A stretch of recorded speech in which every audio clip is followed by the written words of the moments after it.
Hermanos, que el Señor les bendiga. Es un enorme privilegio para mí poder compartir la palabra de Dios con ustedes esta mañana y un gran gozo también poder estar aquí. Quiero que por favor abran sus Biblias en Lucas capítulo 7, versículos 31 al 35. Lucas capítulo 7, versículos 31 al 35.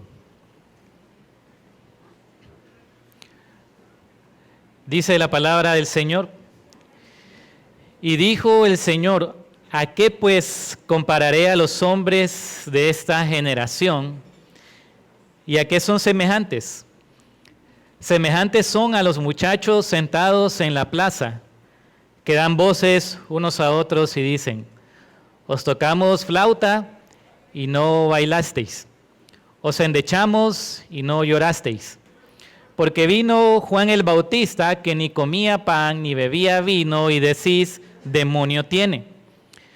Vino el Hijo del Hombre, que come y bebe, y decís: este es un hombre comilón y bebedor de vino, amigo de publicanos y de pecadores. Mas la sabiduría es justificada por todos sus hijos. Oremos.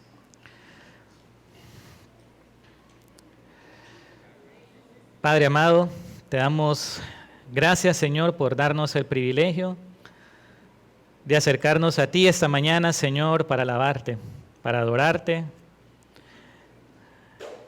reconociendo, Señor, que tú eres el único digno de alabanza, de adoración, Señor, que tú estás por encima de todo, Padre, tú gobiernas tu creación y permites que criaturas como nosotros, Señor, podamos adorarnos, podamos ser expuestos a tu palabra, adorarte, Señor, ser expuestos a tu palabra. Y queremos rogarte, Señor, que tú nos ayudes en esta mañana, Señor, a poder recibir tu palabra con humildad, Señor. Te ruego, Padre, que quites de nuestros corazones, Señor, todos pensamientos que nos distraigan, Señor, que nos agobien, que nos impiden poder enfocarnos en ti y en tu palabra, Señor. Danos tu gracia para poder escuchar, pero también para poder obedecer, Señor. Te ruego que en tu misericordia, Padre, tú me permitas enseñar tu palabra con fidelidad. Pero sobre todo te pido que sea tu Espíritu Santo orando con poder, Señor, en nuestros corazones, Padre. Orando en nuestras vidas a través de tu palabra, para que podamos ser fieles a ti, Señor. Y te rogamos en esta mañana que el nombre de Cristo sea exaltado, glorificado, que podamos poner nuestra mirada en Él, Señor, y vivir para Él, Padre. Que sea tu Espíritu Santo guiándonos, Señor, en el nombre de Jesús. Amén. La semana pasada estuvimos estudiando con nuestro pastor Sergio las declaraciones que nuestro Señor Jesucristo hizo acerca de Juan el Bautista. Ustedes recordarán que Juan el Bautista, los discípulos de Juan llegaron de parte de Juan con un mensaje a Jesús a preguntarle si realmente era él que debían estar esperando. Jesús los envió con un mensaje, pero Jesús se quedó conversando con algunas personas que habían quedado ahí, con algunos religiosos, fariseos y otras personas parte de la multitud. Estuvimos aprendiendo cómo Jesús enfatizó la naturaleza del ministerio de Juan, cómo Juan fue un hombre valiente, un hombre fiel en su ministerio, y cómo fue el heraldo escogido por Dios para anunciar la llegada del gran rey, del Mesías. Así es como actuaban los reyes en la antigüedad, enviaban un heraldo que anunciaba que el rey iba a llegar. Jesús declaró que entre los nacidos de mujer no había ninguno que fuera mayor que Juan el Bautista. Juan inició su ministerio llamando a las personas al arrepentimiento, diciéndole a los hombres y a las mujeres que se arrepintieran. Pero había una evidencia de ese arrepentimiento. Ellos debían demostrar que realmente estaban arrepentidos. Y esa evidencia era que se bautizaban, que iban a las aguas para ser bautizados por Juan. Y entonces nosotros estuvimos aprendiendo que hubieron dos tipos de respuestas al ministerio de Juan, a la predicación de Juan. Estaban los publicanos, incluso los soldados, que escuchaban la predicación y se arrepentían y se bautizaban con Juan. Estos publicanos y estos soldados llegaban donde Juan y le decían, ¿qué haremos? Entonces Juan le decía a los publicanos, no exijan más de lo que es debido. ¿Saben, hermanos? Porque esa es la respuesta a la predicación del Evangelio. Cuando nosotros escuchamos la palabra, entendemos el mensaje de Dios, nosotros quedamos convictos de pecado. Somos confrontados por la palabra de Dios. Y la respuesta es, ¿qué haremos? Ustedes recordarán en el sermón de Pedro, cuando Pedro predica su sermón, ¿cuál es la respuesta de la multitud? ¿Qué haremos? Ellos se ven que son culpables y entonces responden de esta manera y Pedro les dice, arrepiéntanse y conviértanse. Cuando cuando Jesús se revela a Pablo, camino a Damasco, y entonces Pablo entiende quién es Jesús, ¿qué fue lo que Pablo le dijo a Jesús? Señor, ¿qué quieres que yo haga? Porque esto es lo que produce la palabra de Dios en nuestras vidas. Una respuesta al Evangelio. Cuando nosotros entendemos quién es Dios y quiénes somos nosotros, entonces nosotros respondemos en arrepentimiento por la gracia de Dios. Y así estaba sucediendo con los publicanos, con los pecadores, con los soldados que escuchaban el mensaje de Juan. Pero había otro grupo, era el grupo de los fariseos, de los escribas, de los intérpretes de la ley, que escuchaban que había que arrepentirse y que había que bautizarse. Y entonces para ellos esto era algo ofensivo. Lo rechazaban. ¿Por qué rechazaban la predicación de Juan, el mensaje de Juan? ¿Saben? En la mentalidad judía, el bautismo era para gentiles impuros que querían convertirse al judaísmo. Entonces, si estos gentiles pecadores querían convertirse al judaísmo, tenían que pasar por el bautismo. Entonces, para un judío religioso de la élite religiosa de Israel, que Juan les estuviera diciendo arrepiéntanse y bautícense, era una ofensa para su orgullo, porque se consideraban justos a sus propios ojos. Ellos se consideraban herederos del reino, hijos de Abraham. Y ellos no entendían cómo Juan les estuviera pidiendo que hicieran algo que estaba reservado para los más viles pecadores. Y entonces rechazaban el mensaje. Rechazaban a Juan. Estaban llenos de justicia propia, estaban llenos de orgullo, estaban llenos de soberbia. Y por esta causa entonces no solo estaban rechazando a Juan como mensajero de Dios, sino que estaban rechazando también la gracia de Dios. Estaban rechazando el perdón de Dios y el medio que Dios estaba utilizando para su salvación. Por esta razón, a través de una gran ilustración, de una parábola, Jesús concluye esta sección que hemos estado estudiando con una ilustración que va a mostrar qué es lo que realmente se esconde detrás de este rechazo. ¿Por qué? Porque los judíos rechazaron a Juan, pero después vino Jesús, también lo rechazaron. También encontraron una excusa para rechazar a Jesús.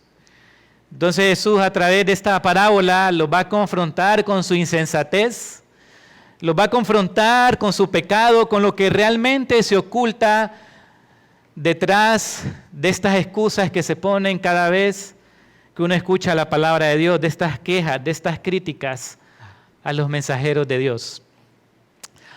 Por esto vamos a desarrollar nuestro tema bajo 3 encabezados esta mañana. Vamos a ver en el versículo 31 al 32 la ilustración que da Jesús.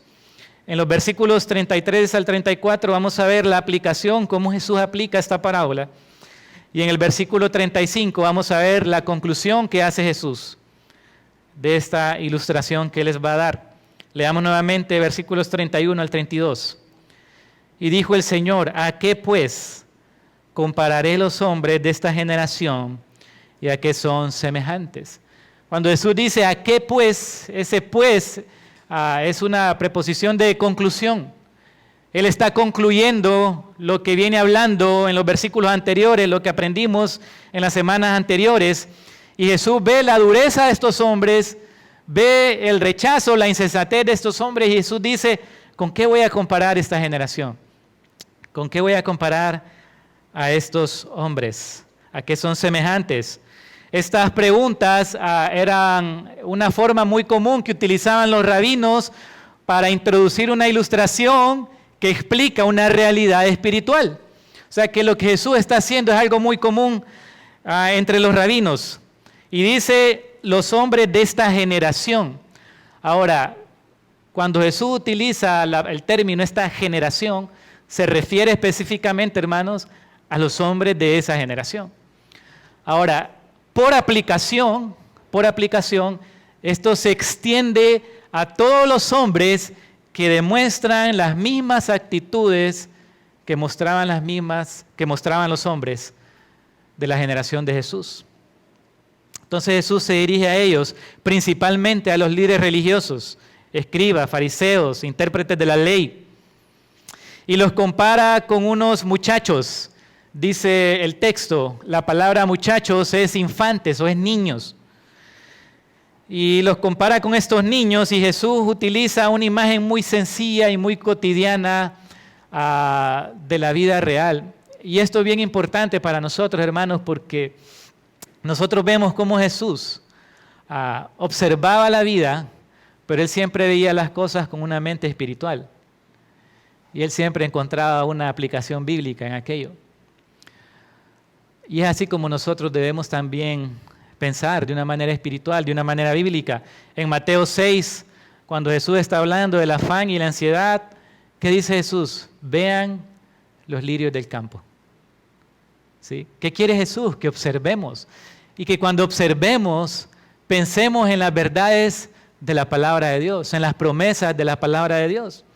Entonces Jesús seguramente estaba caminando por las plazas y Él mira a estos niños jugando y Él tiene en su mente esta imagen y la va a utilizar como una ilustración de las actitudes que están mostrando aquí los líderes religiosos de Israel. Ahora, esta historia en particular que Jesús relata aquí tiene que ver con el contexto cultural de la época de Jesús. Y es que en este contexto habían dos eventos que eran bien significativos para los judíos especialmente. Uno eran las bodas y otros eran los funerales. Las bodas estaban llenas de mucha celebración, de mucha alegría, duraban hasta 7 días las celebraciones. Iniciaban primero con el compromiso. El compromiso era cuando las familias involucradas se ponían de acuerdo, a veces los padres, para unir en matrimonio al novio y la novia. Se firmaba un contrato con las condiciones del matrimonio. Después estaba el desposorio, que era cuando el novio y la novia quedaban comprometidos legalmente, no vivían juntos todavía, pero si había infidelidad o había adulterio, si había infidelidad, era considerado adulterio. Entonces, el novio regresaba a la casa de su padre y la novia se quedaba en la casa de sus padres todavía esperando al novio. Por eso Jesús, cuando habla de las 10 vírgenes, utiliza esta imagen, ¿sí? Que están esperando al novio, que el novio venga. Eso es lo que la novia hacía, esperaba al novio, que el novio llegara para traerla y llevarla a su nuevo hogar. Pero cuando el novio llegaba, hermanos, llegaba con todos sus amigos. Y habían gritos de alegría, habían celebraciones. Regresaban a la casa del novio y ¿qué había? Había un gran banquete, había comida, había celebración, había música, había canto. Así eran las bodas. Pero también estaban los funerales, que no varía mucho de lo que nosotros podemos ver hoy, pero empezaba con la preparación del cuerpo del muerto, lo ungían con perfumes, como hicieron con Jesús. Había un velorio breve y después había una procesión fúnebre, donde las personas, las familias iban acompañados de varias personas que iban cantando cantos de lamento, valga la redundancia. Iban llorando y entonando endechas, como dice aquí el texto, que significa cantos de lamento. Eso nosotros lo vimos en el relato de la viuda de Naín, ¿no? Hace poco, que estaba lleno de multitud.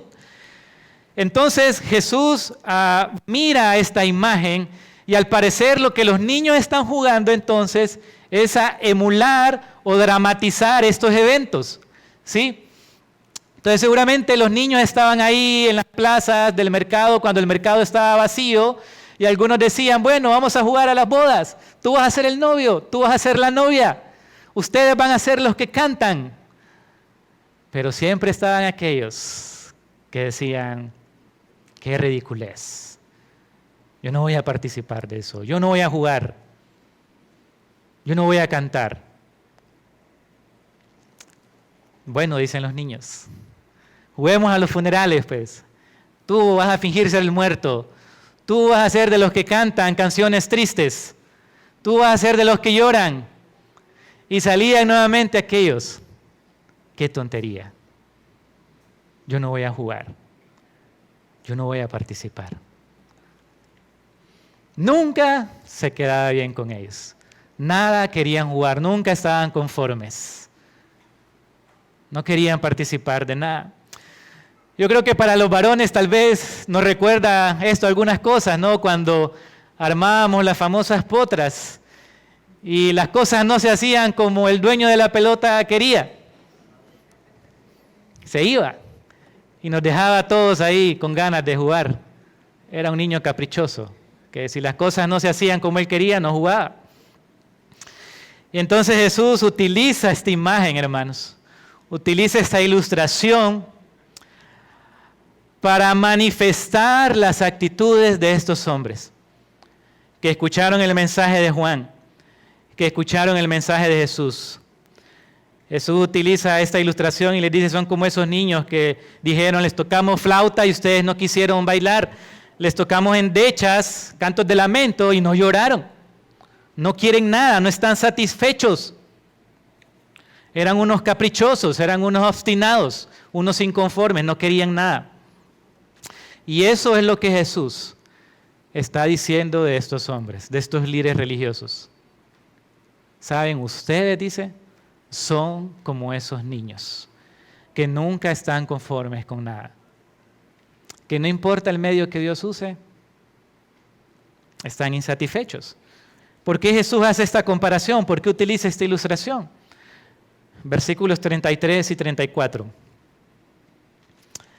Jesús hace la aplicación, dice, porque vino Juan el Bautista, que ni comía pan, ni bebía vino, y decís, demonio tiene.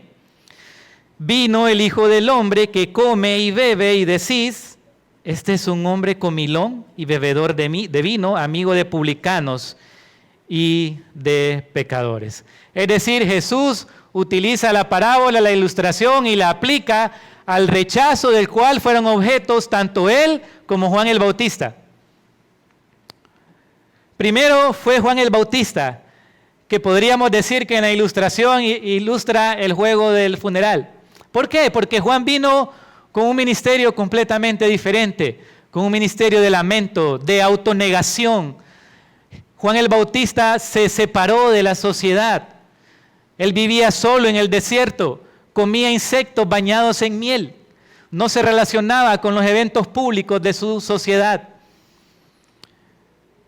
Juan el Bautista llevaba una vida, podríamos decirlo, asceta, es decir, que se abstenía de muchas cosas. Como vimos la semana pasada, su vida era un símbolo de su ministerio, un ministerio de dolor, de lamentación. Saben, Juan el Bautista, hermanos, predicó perdón, predicó arrepentimiento, pero su énfasis estaba en el juicio. Nosotros podemos ver eso en Mateo 3, 7 al 12. Mateo capítulo 3, versículos 7 al 12, miren lo que les dice a los fariseos. Al ver que muchos de los fariseos y de los saduceos venían a su bautismo, les decía, generación de víboras, ¿quién les enseñó a oír de la ira venidera? Haced pues frutos dignos de arrepentimiento y no penséis decir dentro de vosotros mismos, Abraham tenemos por padre, porque yo les digo que Dios puede levantar hijos a Abraham aún de estas piedras. Y ya también el hacha está puesta a la raíz de los árboles. Por lo tanto, todo árbol que no da buen fruto es cortado y echado en el fuego. Yo a la verdad los bautizo en agua para arrepentimiento, pero el que viene detrás de mí, cuyo calzado yo no soy digno de llevar, es más poderoso que yo, y los bautizará con el Espíritu Santo y fuego. Su aventador está en su mano, limpiará su era, recogerá su trigo en el granero, quemará la paja en el fuego que nunca se apagará. ¿Se imaginan ese sermón? Y se imaginan la respuesta de los fariseos. Fue ofensivo para ellos que Él les dijera todas estas cosas. Es por eso, hermanos, que muchos hombres hoy en día, en su afán de agradar a la gente, en su afán de agradar a las personas, quitan el mensaje ofensivo del Evangelio, diluyen el Evangelio, quitan el pecado y la depravación del hombre, quitan la justicia y la santidad de Dios, quitan la realidad del infierno. ¿Por qué? Porque a las personas esto les parece ofensivo. No es lo que las personas quieren oír, no es lo que nosotros queremos oír. Nosotros queremos escuchar que somos buenos y que Jesús solo tiene cosas buenas para nosotros. Pero no queremos escuchar sobre la santidad, sobre la justicia de Dios, sobre el pecado. Juan se mantuvo firme en su ministerio y en su mensaje.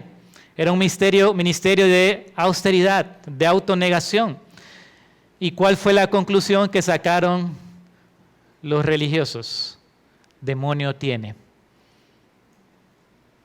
Este está endemoniado. Vieron la vida de Juan, vieron su estilo y dijeron, este tiene un demonio. Asociaron su comportamiento con los demonios. ¿A qué les recuerda eso, hermanos? A lo que hicieron con Jesús. Cuando vieron que Jesús estaba sacando demonios, ¿qué dijeron ellos? Este hace estas cosas ¿por quién? Por Belcebú.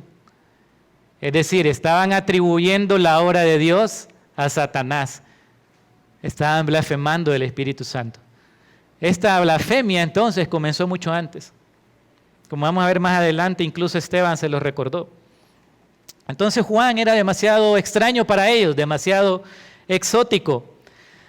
Pero dice Jesús, versículo 34, vino el Hijo del Hombre que come y bebe y decís, este es un hombre comilón y bebedor de vino, amigo de publicanos y pecadores. Estaba Juan, que estaba desconectado de todos los eventos sociales, sí, que no se juntaba con nadie, vivía solo en el desierto, no comía pan ni bebía vino. Que por cierto, esta es una referencia para una vida normal. Sí, Jesús la utilizó también cuando Él dijo cómo iban a ser los días antes de su venida.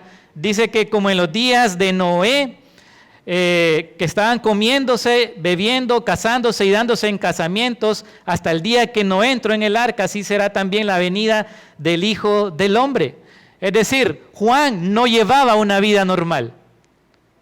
Pero viene el Hijo del Hombre que lleva una vida normal, que asiste a las bodas, que comparte con los niños, que asiste al templo, que asiste a las sinagogas, que se junta con los más marginados de su sociedad, que recibe invitaciones a cenar con lo peor de su sociedad. ¿Quiénes eran estos? Los publicanos. Y aceptaba sus invitaciones y se sentaba a comer con ellos. ¿Para qué? Para llevarles su luz, para mostrarles su gracia. ¿Y cuál fue la conclusión de los líderes religiosos de Israel? Es un glotón, es un amigo de pecadores. Nunca estaban conformes, nunca estaban satisfechos. Vino uno que no se involucró en la vida social y dijeron, tiene un demonio. Viene el otro que participa de la sociedad, de su creación, y dice, este es un libertino. ¿Saben? Esto fue tan chocante que incluso los mismos discípulos de Juan cuestionaron a Jesús por esto. Allá en Mateo 9, 14 al 15, Mateo 9, 14 al 15, dice que vinieron a él los discípulos de Juan, diciendo, ¿por qué nosotros y los fariseos ayunamos muchas veces y tus discípulos no ayunan? Y nosotros tenemos que entender bien qué es el ayuno, ¿sí? Cuando nosotros vemos el ayuno en el Antiguo Testamento, hermanos, nosotros lo asociamos solo con dejar de comer y estamos viendo la hora para ya empezar a comer. No. O sea, el ayuno era un tiempo para afligir el alma. Cuando los profetas llamaban a la nación a arrepentirse, les decían ayunen, aflijan sus almas. Esto era lo que se hacía en el ayuno y por supuesto buscar el bien de los demás, como dice en Isaías. Entonces los discípulos de Juan le dicen, ¿por qué nosotros y los discípulos de los fariseos ayunan y los tuyos no?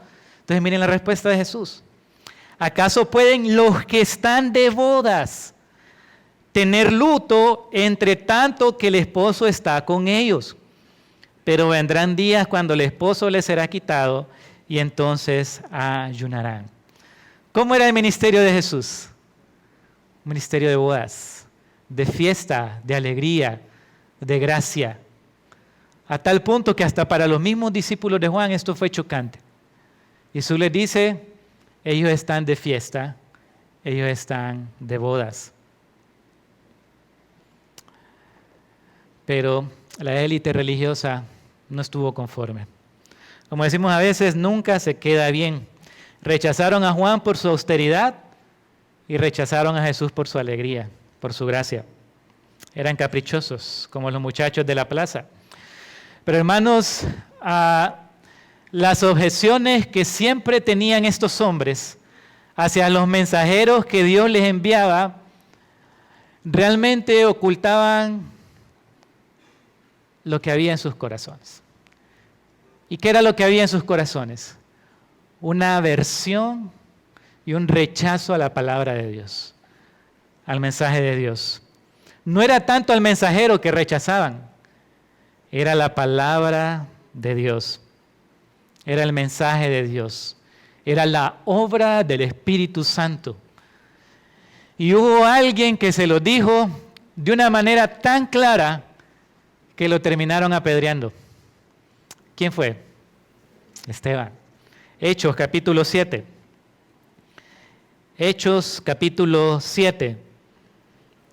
En Hechos 6 ustedes recordarán que Esteban está discutiendo con algunos de la sinagoga y dice el relato que no podían resistir sus argumentos.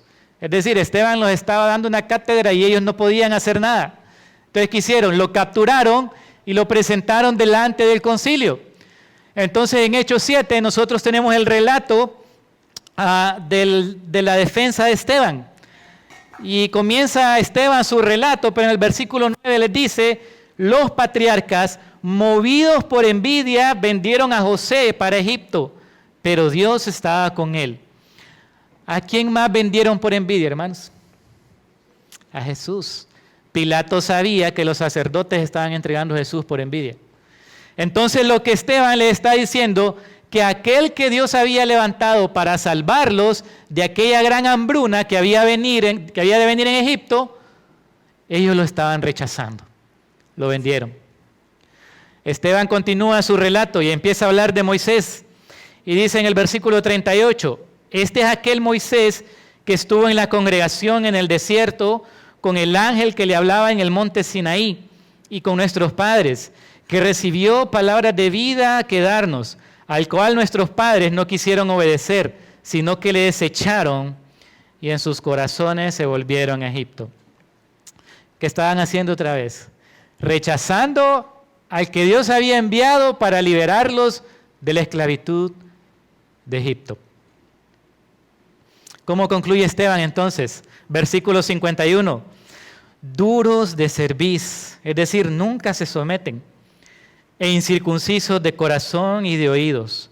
Vosotros resistís siempre al Espíritu Santo. Como vuestros padres, así también vosotros.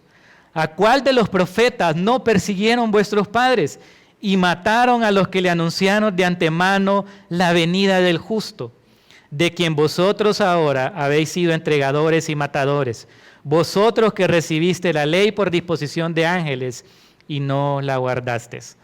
Cuando rechazaban al mensajero de Dios, ¿qué era lo que estaban rechazando realmente? El mensaje de Dios y la obra del Espíritu Santo en sus vidas. Ellos siempre estaban resistiendo al Espíritu Santo. Siempre estaban rechazando los medios que Dios usaba para llamarlos al arrepentimiento. ¿Qué sucedió con Esteban? Lo mataron. Esto fue lo que Jesús también les dijo ya al final de su ministerio. En la parábola de los labradores malvados, lo leíamos en nuestra lectura. ¿Qué les enseñó el Señor? Que hubo un padre que plantó una viña y se fue, la dejó a cargo de unos labradores. Pasado un tiempo, mandó a algunos siervos de él para traer el fruto de su viña. ¿Y qué hicieron los labradores? A unos los golpearon, a otros los apedrearon y a otros los mataron. Dijo el padre de familia, voy a enviar otra vez. ¿Qué hicieron? Hicieron lo mismo. Al final dijo, bueno, voy a enviar a mi hijo, quizá tengan respeto de él. ¿Qué hicieron los labradores? Matémoslo. Él es el hijo, el heredero. Y quedémonos con la heredad. Esta siempre fue la conducta del pueblo de Israel. Cada siervo de Dios, cada mensajero, cada profeta que Dios les enviaba, ellos lo terminaban rechazando por su obstinación, por su pecado y su rebeldía. Sin importar los medios que Dios usara para su salvación y para su edificación espiritual, ellos los rechazaban. Sin embargo, hermanos, como les mencioné en su momento, Jesús habló de los hombres de su generación, pero por aplicación esto se extiende a todas las generaciones, porque estas actitudes siguen vigentes hoy en día en muchos. Siempre están criticándolo todo, siempre están quejándose, siempre están viendo alguna falla en el mensajero. Y por supuesto, hermanos, quiero aclarar que no estamos hablando de falsos maestros. Los falsos maestros deben ser confrontados, deben ser señalados. No estamos hablando de un pecado que descalifique a un hombre. Estamos hablando de su estilo de ministerio. Y cuando nosotros tenemos una aversión a la palabra de Dios, un rechazo, siempre vamos a buscar una excusa. Es que aquel es muy lento. Es que el otro es demasiado apasionado, emociona mucho. El otro es muy serio. El otro predica mucho. El otro muy poco. El otro solo visitando vive. El otro no visita. Siempre hay una excusa. Y hermanos, debemos tener cuidado de esto. Porque lo que se esconde detrás de eso muchas veces puede ser un corazón orgulloso.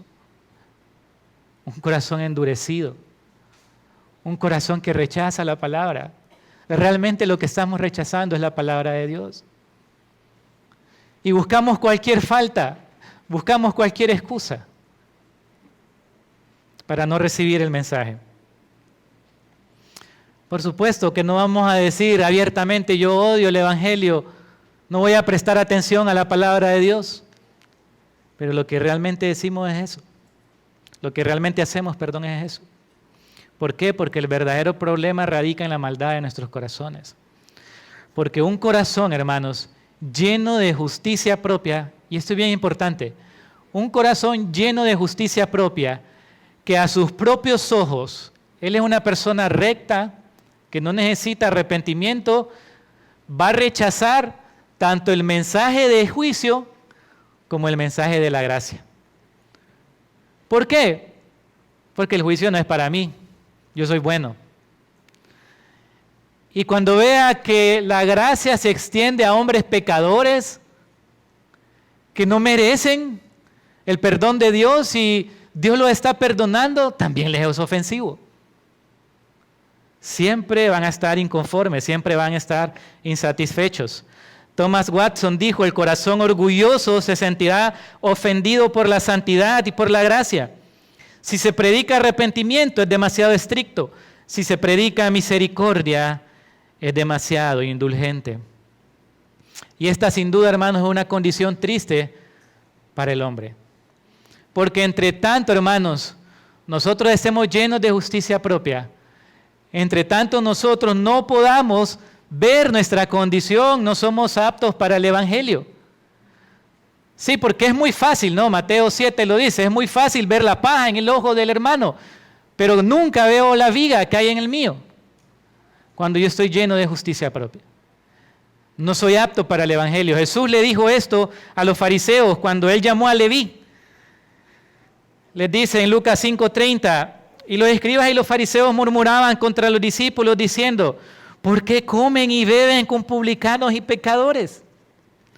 Jesús les dijo, los que están sanos no tienen necesidad de médicos, sino los enfermos. No he venido a llamar a justos, sino a pecadores al arrepentimiento. ¿Será que los fariseos estaban sanos? No. ¿Será que eran justos? No. Pero ellos no se consideraban ni enfermos ni injustos. Entonces no podían recibir el mensaje. Jesús dijo, yo vine a llamar a los enfermos. Yo vine a llamar a los pecadores. Jesús vino por los impíos. No vino por ninguno que se crea buena persona. Este es el Evangelio. Esta es la verdad del Evangelio. Si yo creo que soy una persona buena, hermanos, yo no puedo recibir la gracia de Dios. Y tanto la gracia como el juicio me son ofensivos. Ahora, Jesús concluye entonces su ilustración, concluye su aplicación, la enseñanza que Él les quiere dar en el versículo 35 y les dice, mas la sabiduría es justificada por todos sus hijos. ¿Qué significa esto? Hay diferentes posturas, pero yo creo de las que he estudiado, hermano, yo creo que la más apropiada y la más natural tiene que ver precisamente con el contexto en el que Jesús está hablando. Los escribas, los fariseos, los líderes religiosos de Israel, no solo pensaban que eran justos, ellos creían que eran los intérpretes finales de la ley de Dios. Ellos se creían los sabios de su tiempo. Pero con su conducta, ¿qué estaban demostrando? ¿Qué estaban demostrando con su conducta? Que era un mero conocimiento vacío, sin fruto. No había obras, no había vida, no había sustancia. Lo que Jesús está diciendo es que el hecho de que estos hombres rechacen una y otra vez el mensaje que Dios les envía a través de diferentes mensajeros, a través de diferentes siervos, no quiere decir que el problema es el mensaje. El problema son ellos. ¿Por qué? Porque la sabiduría, dice Jesús, es justificada por todos sus hijos. ¿Qué quiere decir? Que el poder del mensaje, el poder de la palabra de Dios se hace evidente en la vida de aquellos que reciben el mensaje de Dios. Las vidas transformadas son una evidencia del poder de este mensaje y por lo tanto la sabiduría es absuelta, la sabiduría es justificada. Ellos son culpables. Ellos están condenándose a sí mismos al rechazar la palabra de Dios. ¿Por qué? Porque cuando el humilde, el que se humilla, recibe la palabra de Dios, en su vida se puede ver el fruto. Se puede ver la transformación que la verdad de Dios produce.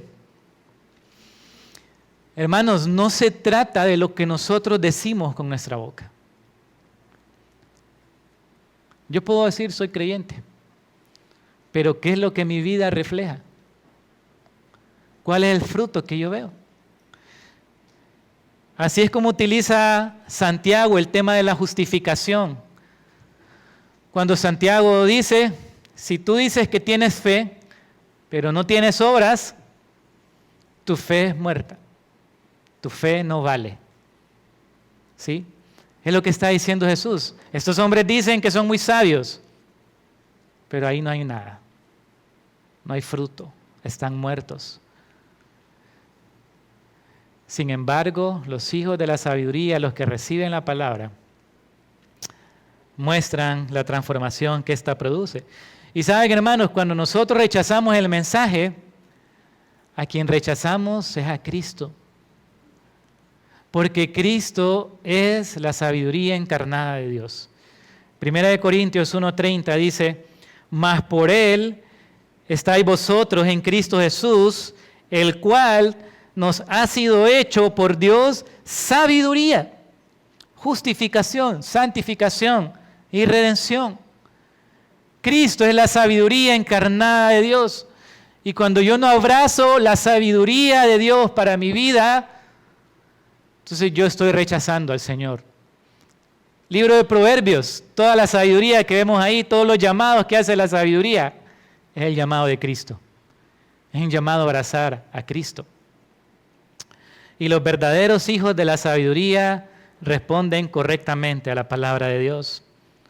Muestran frutos dignos de arrepentimiento. Muestran obediencia. Platicaba con un hermano entre culto, me mencionaba este pasaje de Santiago 3:13, dice, quien es sabio y entendido entre vosotros, muestre por la buena conducta sus obras en sabia mansedumbre. Y nuevamente, Jesús relaciona la mansedumbre, la necesidad de la mansedumbre para recibir la palabra de Dios.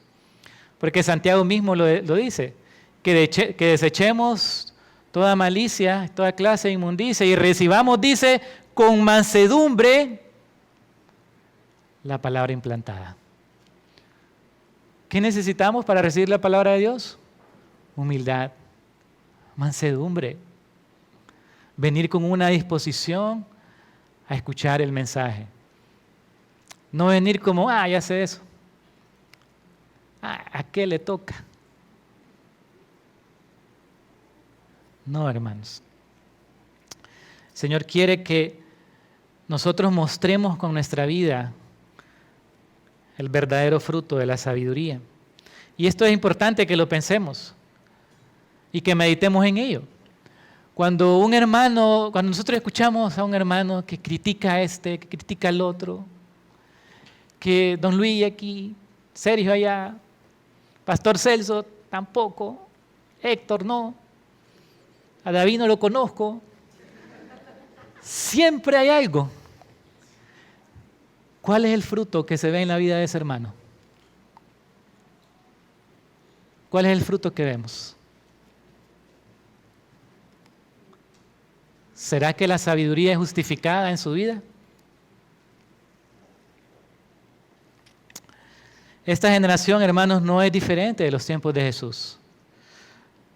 Sin embargo, nosotros debemos mostrar la verdadera sabiduría de Dios en nuestras vidas. Que vivimos de una manera práctica la palabra de Dios. Que hemos dado fruto. Nosotros tenemos que evaluarnos en este texto. ¿Somos de los que con humildad recibimos la palabra de Dios? ¿O somos de los que siempre andamos quejándonos y criticando todo? Hermanos, y sabemos que no hay hombres perfectos. Y aquí, hermanos, yo sé que todos los pastores, si ustedes vienen y dicen, hermanos, creo que esto no está bien, con mucha humildad vamos a platicar de eso. Pero si mi comportamiento es siempre a la múrmura, a la crítica, a la inconformidad, a la insatisfacción, hay un problema en mi vida. Que seamos de los que recibimos la palabra, que buscamos la palabra de Dios, que anhelamos la palabra de Dios, que amamos la palabra de Dios, que la vivimos, que queremos ser fieles, que queremos ser obedientes a su palabra, que reflejamos con nuestras vidas que el conocimiento que decimos tener, que la fe que decimos profesar, es evidente en cómo yo vivo. Oremos.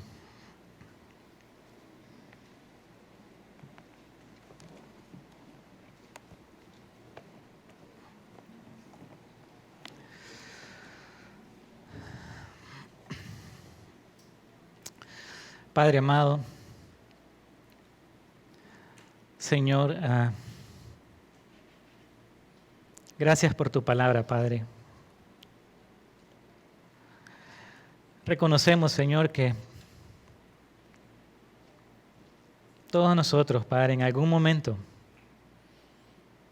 hemos tenido la conducta de estos niños caprichosos, obstinados, Padre, que nunca estaban conformes con nada. Y rogamos tu perdón, rogamos tu misericordia, Señor. Rogamos tu gracia, que tu Espíritu Santo obre en nosotros, Padre,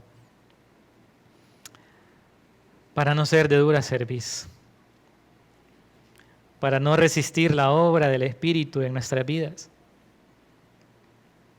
Que nuestros prejuicios, Señor, no nos impidan gozarnos y deleitarnos en tu ley, Señor. Que podamos abrazar tu palabra, que podamos ser fieles a ella, Señor. Que nuestras vidas realmente sean un reflejo de que hemos escuchado el mensaje, de que lo hemos atesorado en nuestras vidas y de que estamos persiguiendo hacer tu voluntad, Señor. Que aún en nuestras debilidades, en nuestras luchas, podamos ser un reflejo de obediencia y de amor por ti, Señor, de tu palabra. Ayúdanos, Señor, a recibir con humildad tu palabra, a ser mansos, a ser humildes como pidió nuestro Señor. Que tu Espíritu Santo, Señor, obre en nuestras vidas. Necesitamos tu gracia. Necesitamos el poder de tu Espíritu obrando en nosotros, Señor. En el nombre de Jesús. Amén.